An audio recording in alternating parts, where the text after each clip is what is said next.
So especially communications workshops, I could see their eyes rolling.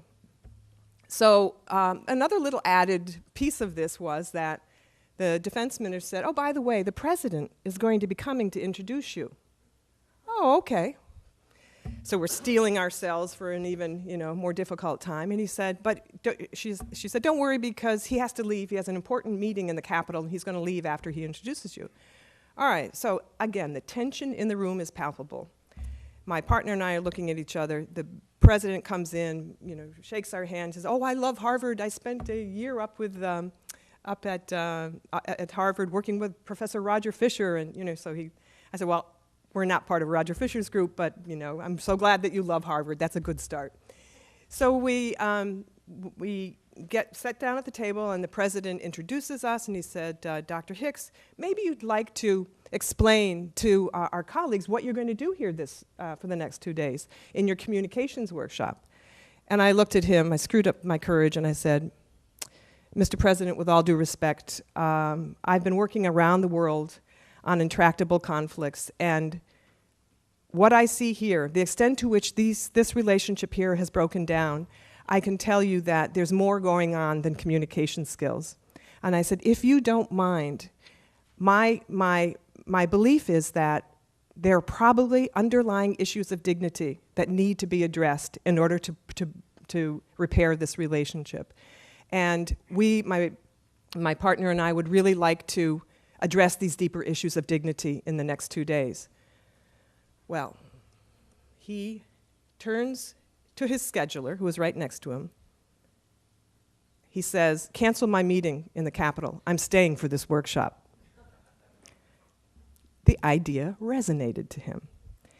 And the military and the civilians, they all, for the first time, gave me eye contact when I mentioned the word dignity. It was something deep. It was something that they could, they were, as I said, they gave me eye contact for the first time. So there was something that resonated for them as well. All right, so here I'm going to fast forward because I'm running out of time. We took them for 2 days through a workshop that was based on these 10 elements of dignity that I told you about. First of all, I'll tell you quickly the elements. When you want to honor somebody's dignity, you make sure that their identity is being recognized and honored, that they feel acknowledged and recognized, that they are included in the decision-making that affects their lives, that they feel a sense of safety, both physical and psychological, that they're not going to be shamed or humiliated, that they feel that they've been understood, they feel that they've been responded to when concerns come up instead of being ignored and being treated as invisible. How many do I have there? Autonomy. They felt that their autonomy has not been violated, that they were not being controlled or dominated. And finally, and probably most importantly, is the element of accountability, that if you do happen to make a mistake and violate someone's dignity, that you try to right the wrong. You take responsibility for what you've done. All right, so here's what we did. We had gave everybody 5 minutes to talk about times when they felt their dignity was violated. And nobody could interrupt.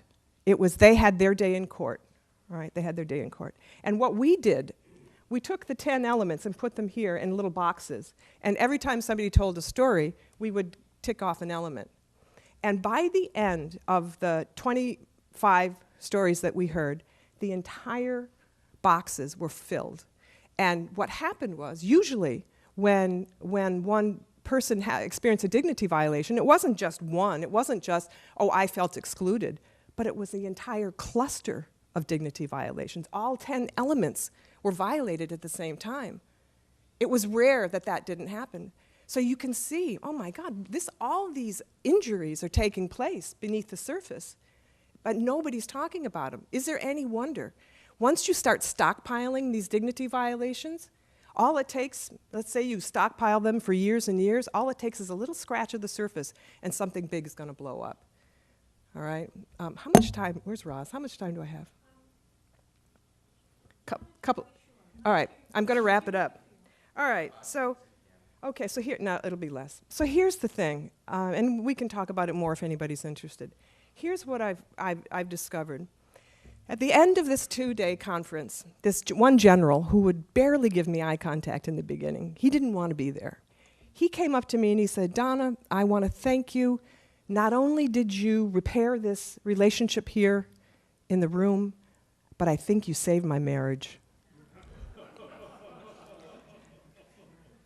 So it was that comment that got me thinking, this is a human issue. This isn't a political issue. This isn't an issue with the military. This isn't an issue that's, focused only on international conflict. This is a human issue. And I would just invite you to think about today, think about your conflict in terms of how the other party might feel that their dignity has been violated, and how you might feel that your dignity has been violated. And here's an interesting and hopeful point to make. First of all, even if we have violated somebody's dignity, the good news is that we can always right the wrong. We can always extend dignity. I've done work on reconciliation all over the world using this model, and dignity is like magic. It's magic. When you extend dignity, especially to the person or the group that you felt you might have dishonored, it is the fast track to repairing the relationship. So you have to ask yourself the question when you present yourself to any human being, it doesn't matter whether this group or anywhere, do I want to bring out the best in that person? And you can do it by honoring their dignity. If I want to bring out the worst in that person, you can take the 10 elements and violate any one of them. You'll be sure to get the worst that comes out of it. And so the hopeful news here is that if indignity tears us apart, then dignity can put us back together again. So thank you and good luck today.